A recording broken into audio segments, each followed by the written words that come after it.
Polícia Militar entra em alerta. O governo de São Paulo anuncia uma força-tarefa para combater o crime organizado e promete instalar bloqueadores de celulares em 23 penitenciárias.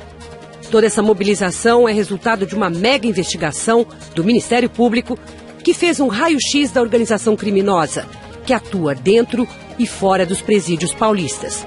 Telefonemas dos líderes do grupo, detidos na penitenciária de Presidente Venceslau, foram monitorados. As principais descobertas: a quadrilha atua em 22 estados brasileiros, no Paraguai e na Bolívia. Movimenta 8 milhões de reais por mês com o tráfico de drogas e de armas. E representa um enorme desafio para a sociedade, assim como o crime organizado no Rio de Janeiro e as máfias existentes em países como Itália e Rússia. Como combater essas organizações criminosas? Quais as melhores estratégias? Quais devem ser as prioridades da polícia e da justiça? Afinal, como reconheceu Fernando Grella, o secretário de Segurança de São Paulo, abre aspas, o crime organizado é uma realidade e tem que ser enfrentado. Fecha aspas. E para falar desse grande desafio que é o combate às organizações criminosas dentro e fora dos presídios, recebemos o Coronel José Vicente, professor do Centro de Altos Estudos de Segurança da Polícia Militar de São Paulo. E Márcio Cristino, procurador de Justiça Criminal, também daqui de São Paulo, autor do livro Por Dentro do Crime. Sejam muito bem-vindos.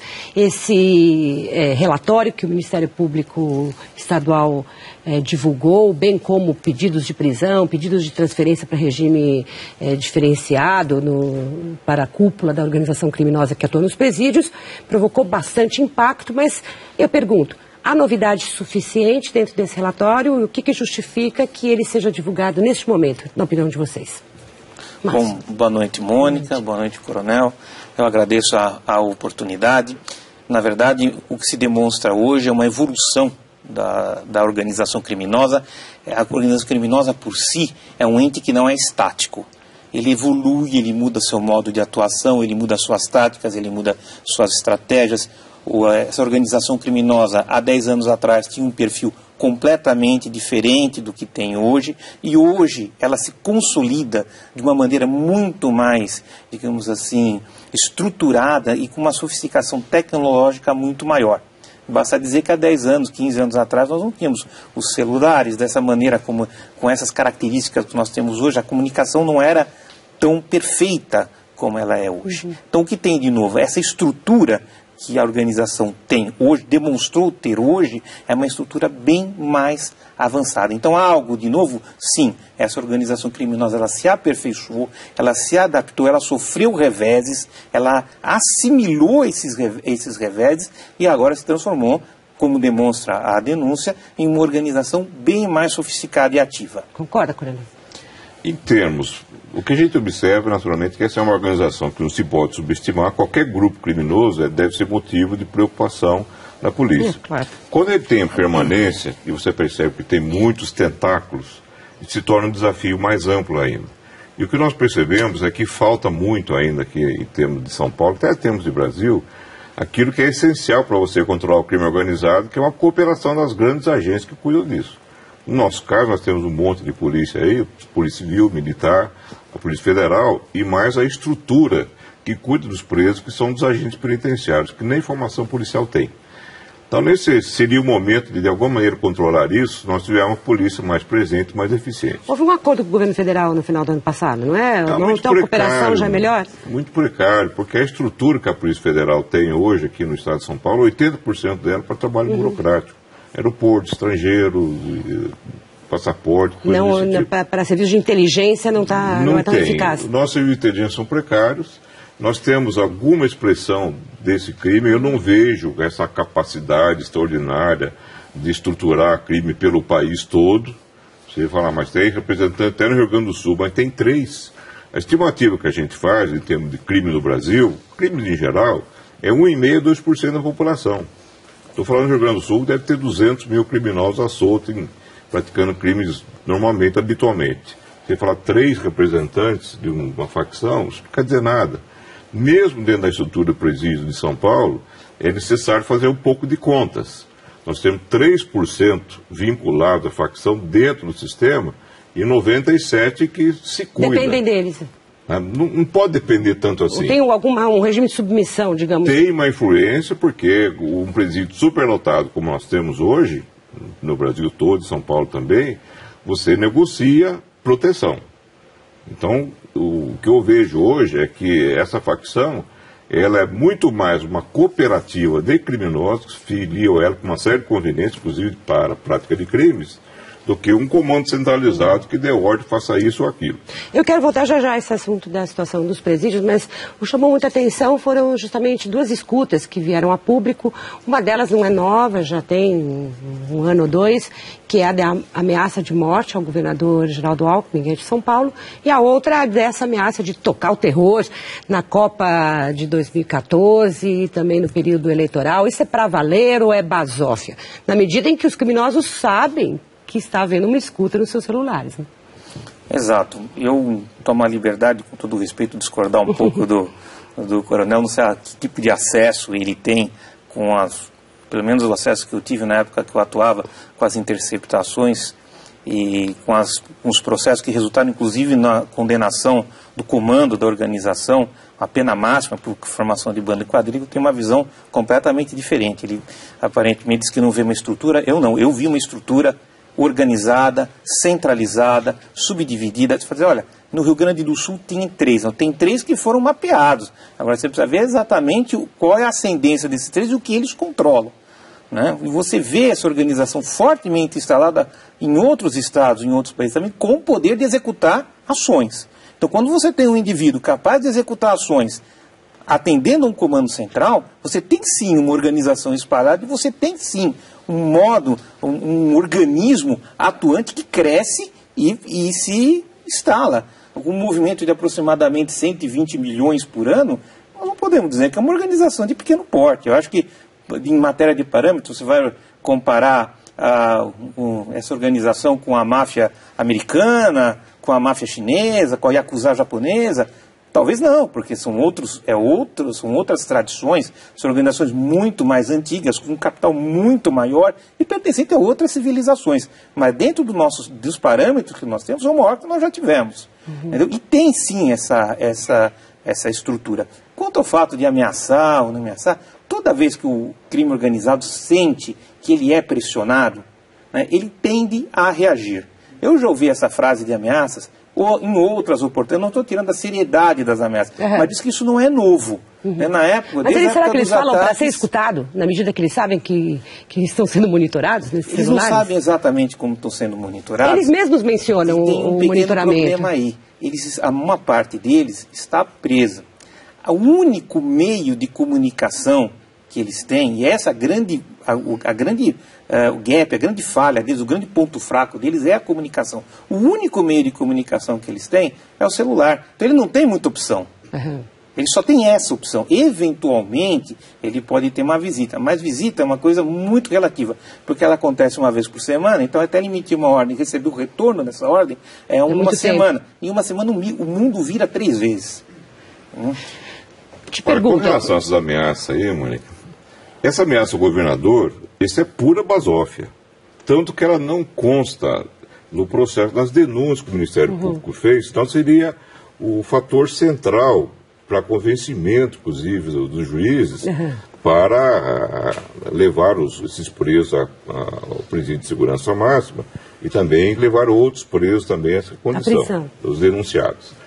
Então, isso não aconteceu. Quando a gente fala em inteligência é tratar informações. A informação, nós vamos saber a fonte, a credibilidade da fonte e a qualidade da informação. Quando isso é submetido a esse tipo de ameaça, por exemplo, quem falou, quando, onde, quem pegou essa informação, você não vai achar. Desafie alguém que ache. Por quê? Porque ela não existe, ela entrou isso aí no meio da boataria. O governo veio posar, não, eu vou enfrentar qualquer coisa aí. Acaba criando um fato político. Essa fita sobre a ameaça ao governador está... Ninguém tem a comprovação de que ela realmente existe, que ela tenha sido captada, não foi dentro do processo de trabalho, de escuta autorizado pelo Ministério Público. Ela não existe. Os criminosos falam de tudo, obviamente, a gente vê até alguns diálogos na televisão, alguns são toscos, absolutamente idiotas até. Agora, fazer um terror na Copa do Mundo, eles podem ameaçar quantos quiserem. A polícia tem um preparo de vários cenários, inclusive, para crimes organizados, para manifestações, até para terrorismo. Então, isso está dentro dos cenários da preparação. Diga-se de passagem, está muito má a preparação para a segurança? Das estruturas de segurança, mas eu não vejo ameaça nem de vida ao governador. Isso é muito antigo. É que no ano passado, aqui em São Paulo, a gente acompanhou um aumento da violência e da tensão. Morreram 104, 106 policiais militares, se eu não me engano, justamente por causa de ordem das organizações que vinham de dentro do presídio, e os policiais, por sua vez, também fizeram retaliações, ou seja, coisas acontecem nessa relação entre presídio, polícia e a informação que vem ao público, não é? Não sabemos de tudo. Claro, não sabemos de tudo. Né? Por mais que a apuração seja próxima do ideal, ela não é perfeita. Mas efetivamente acontece a ordem de assassinato. Mas mostra aquilo como se faz. Nós não podemos ir muito longe, não. Aqui, nesta casa, você teve um colega seu que foi sequestrado e obrigou a proclamação de uma mensagem na própria televisão. Então, existe. Não pode dizer, um juiz foi morto, entendeu? Há relativamente pouco tempo. O jornalista foi sequestrado. Então, existe uma questão ali de estrutura, de planejamento, de pensamento extremamente sofisticada. É óbvio que não há um exército sofisticado, digamos assim, monstruosidade. Não, mas você tem certas ações que você aponta e você fala, não, essa ação, ela tem um perfil organizado, ela chega lá, entendeu? Eu acredito sim, como o coronel falou, que a polícia tem seus planos de contingência, eu fico muito feliz por isso, estou até me sentindo melhor, inclusive, né? Mas a gente não pode descartar a possibilidade de que há uma mente ali, de que há alguma coisa que precisa ser vigiado, que precisa ser controlado, que precisa ser investigado, processado e condenado. Mas essa posição do Ministério Público não encontra muito eco da Justiça. Não é uma das queixas dos procuradores, é que a Justiça não tem atendido todos os pedidos de prisão. No caso mesmo agora dessa denúncia, dos 175 pedidos de prisão, acho que 14 ou 16 não foram aceitos. Sim. O Ministério Público, o promotor, ele trabalha com a diversidade. Ele tem que saber disso. Se você não vai trabalhar com a diversidade, não seja promotor. Entendeu? A diversidade é o juiz não aceitar ou pedir. Não é questão do juiz. O juiz é um juiz que está lá para garantir os direitos e para garantir a instrução processual constitucional e legal. Se ele entende que, de repente, que essa não está adequada, o Ministério Público que sabe, sente essa adversidade, ele vai à frente. Então, nós vamos no tribunal e pedir para o tribunal rever essa decisão e, se for o caso, não rever e ir para uma instância superior. Faz parte. Essa é a atividade do Ministério Público. Nós temos que lutar. Mas o juiz de Presidente Prudente, da região onde estão os presídios de segurança máxima, não aceitou a transferência, pediu mais informações para o regime mais duro. É o caso de transferir, ou seja, há fatos suficientes que justifiquem o isolamento total dessa cúpula da organização criminosa. Isso seria a solução? Que eles cumprissem pena completamente isolados, ou é só para uma punição exemplar quando há problemas sérios de disciplina? É que no caso aí, Mônica, o Ministério Público, nosso Ministério Público é muito corajoso, muito ativo, e ele entra a fundo bem, mas era muito mais confortável ele ficar só esperando o inquérito da polícia. Mas é um mérito que o nosso Ministério Público tem aqui em São Paulo. Mas, muitas vezes, esse entusiasmo dele não encontra a mesma correspondência ali com o juiz. O juiz é mais cauteloso. O que foi pedido, inclusive, foi uma medida cautelar de mandar esses presos para o RDD, o Regime Disciplinar Diferenciado, que é a prisão mais dura que existe no país hoje, por um período de 60 dias. Então, não é para ficar lá um ano, como o pessoal gostaria normalmente. A medida prática também, ela, das experiências anteriores, mostra o seguinte, que o ideal é que esses presos que merecem estar na segurança máxima, que eles possam ir pingadinho, mas um por mês, coisas desse tipo, porque a ida de grupos, no passado já mostrou que isso pode provocar rebeliões no sistema.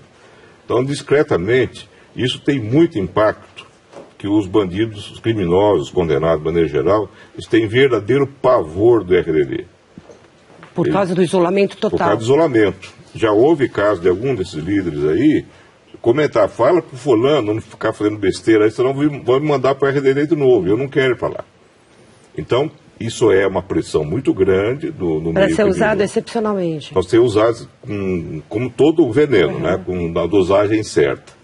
Então, há uma ponderação razoável do Ministério Público e algumas informações, inclusive, dão a indicar que o Ministério Público ficou revoltado com essa reação do juiz e os levou a vazar o conjunto todo, como até uma de forma de maneira pressão. imprópria, à imprensa. Não tem sentido você abrir toda uma investigação para a imprensa do jeito que foi feito também. Mas aí surgiu também, digamos, uma consequência disso, que é a informação de que partes dessa investigação tinham sido passadas para os criminosos dentro dos presídios e que havia policiais também que atuavam não só na venda dessas informações, como na facilitação do tráfico de drogas, ou no estímulo de crimes, ou no sequestro de familiares para extorsão, também da organização criminosa. Ou seja, a divulgação desse processo pode incentivar uma posição mais dura da Secretaria da Segurança, do Comando da Polícia Militar? O que vocês acham? Tem também essa intenção? Olha... Hoje mesmo um tenente-coronel foi preso, não foi isso? Tenente. Um tenente? É.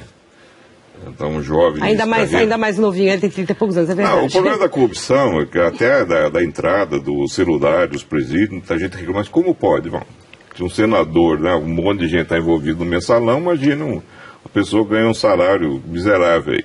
Então, esse é um problema dramático, realmente. Que há policiais envolvidos, todo lugar que você tem crime organizado, você tem policial na folha de pagamento, senão não é crime organizado. Isso é de hábito, infelizmente acontece. O que é uma demanda muito séria hoje é de aperfeiçoar o sistema de controle e de competência da polícia. É importante a população até saber que você tem, 6 mil criminosos aí agindo de uma forma mais estruturada, influenciando outros grupos, mas nós temos 130 mil policiais da maior e melhor polícia do Brasil.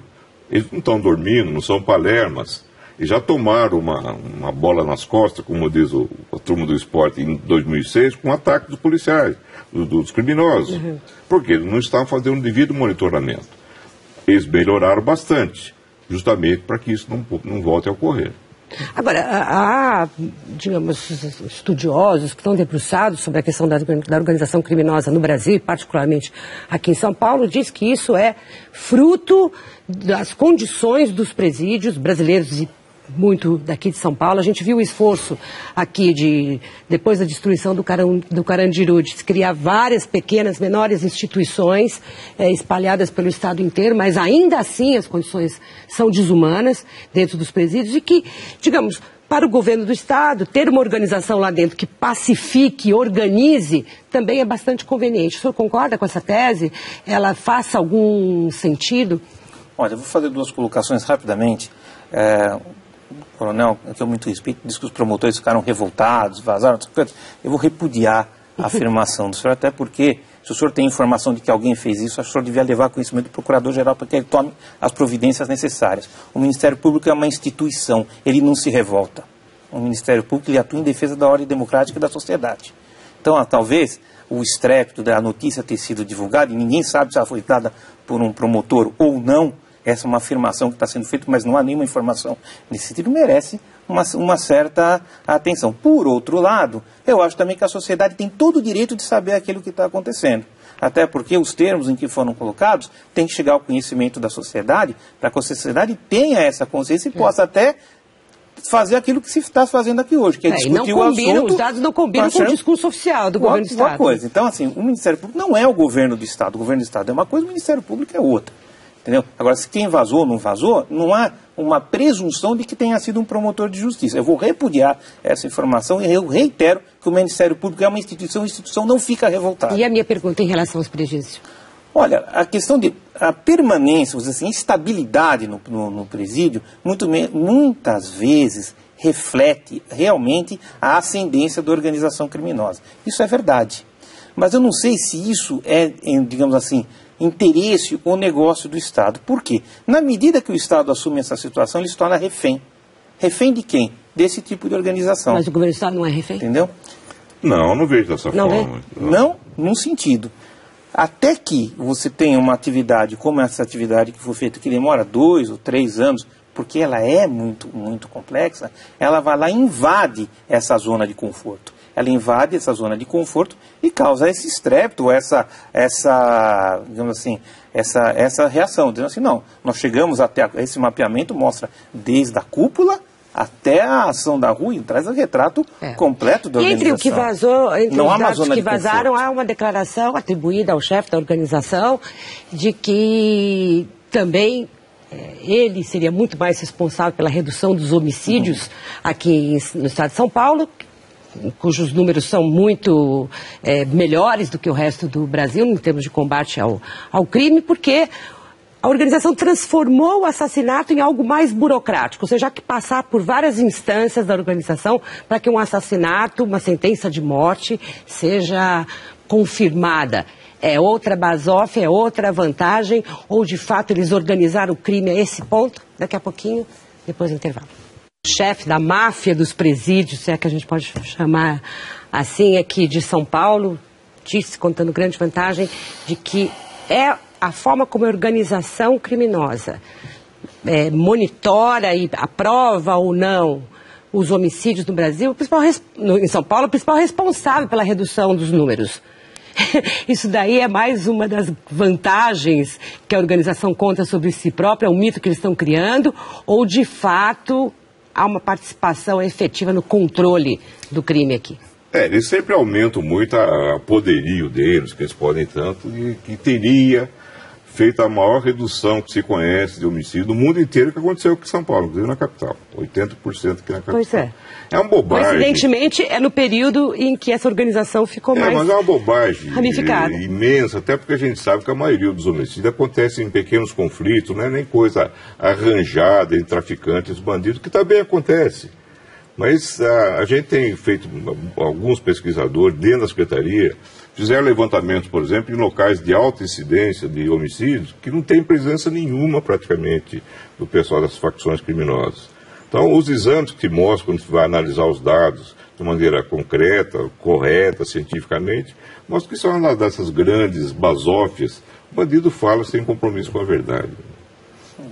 Dessa vez eu vou concordar com você. Dessa vez eu vou concordar com ninguém pode determinar essa extensão. Tá? Isso é uma presunção, uma ilação, né? Às vezes, como essa organização, o forte dela, ou ela não era assim, mas hoje ela se tornou essencialmente tráfico, ou seja, eles fazem tráfico e mais alguma coisa, né? Porque o tráfico dá um rendimento mensal. Então, se der a oportunidade de praticar um crime X, pratica, mas essencialmente é tráfico.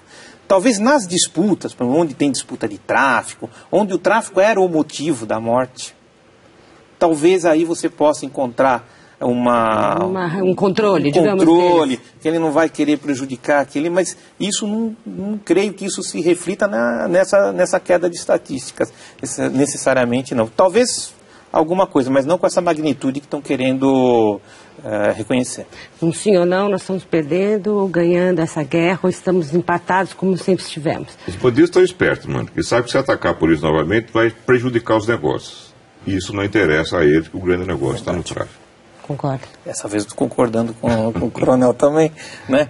E a impressão que eu tenho é a seguinte, ele tem um ponto fraco hoje, que talvez eu acho, na minha opinião, é uma questão pessoal, não institucional, né? Uma opinião pessoal minha, que ainda não foi atacado com a devida atenção, com a devida força, que é a comunicação. Quando você trabalha com isso, você vê o modo como eles atuam, o que eles estão fazendo, você vê que eles dependem essencialmente da comunicação. Você começa a cortar. Quando eu falo com a comunicação, não estou falando visita. Estou falando celular. Essa guerra do celular realmente. Essa é a grande guerra. Essa está perdida. Essa não se conseguiu até agora interromper o sinal, fornecer o sinal e interromper a chegada. Vamos ver se agora dá certo. Muito obrigada, Coronel José Vicente. Muito obrigada, Márcio Cristino, pela participação aqui no Entre Aspas. E obrigada a você também que nos acompanhou. A gente volta quinta-feira. Até lá.